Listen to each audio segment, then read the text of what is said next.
আসসালামু আলাইকুম। চলুন আজকে ডিজাইনের গলাটি করে দেখাই। তো বকরম আমি আগে কেটে নিয়েছিলাম এবং কাপড়ও অ্যাটাচ করে নিয়েছিলাম, সেই ভিডিও করা হয়নি। তো চলুন শুরু করি। এটা হলো জামার পাট। জামার পাটটা সিধা রেখে এই গলার এই পট্টিটা উল্টা রেখে সেলাই দিতে হবে আমাদেরকে বকরম অনুযায়ী। ওই যে এভাবে গোল গোল করে সেলাই দিতে হবে। একটু কঠিন, তবু মিলানো খুব কঠিন। তো এই যে আমি সেলাই দিচ্ছি। সেলাই যদি সুন্দর হয় এই গোল গোলগুলো উল্টানোর পরও দেখতে সুন্দর লাগে। তো মেশিনে এভাবে গোল গোল করে সেলাই নিতে হবে।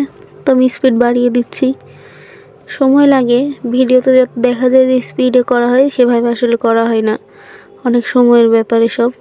এমনি সিম্পল 3 পিস হলে খুব সহজে করে নেওয়া যায়, কিন্তু ডিজাইনের গলা, ডিজাইনের হাত করতে একটু বেশি সময় লাগে, খাটনিও অনেক হয়। তবুও মানুষ মজুরি ঠিকভাবে দিতে চায় না। মজুরি একটু বেশি বাড়ায় বললেই মানুষ মনে করে অনেক বেশি চাইছি। আমরা হোম টেইলর একটু কমই রাখি, কিন্তু যারা টেইলর তারা একটু বেশি রাখে। টেইলরের কাছে আবার মানুষ, স্বাভাবিক মানুষ আবার খুব বেশি চাইলে খুব বেশি দেয়, বাট আমাদেরকে দিতে চাই না। আমরা টেইলরের সাথে মিল করে 100 টাকা কম রাখলেও ওরা অনেক বেশি মনে করে।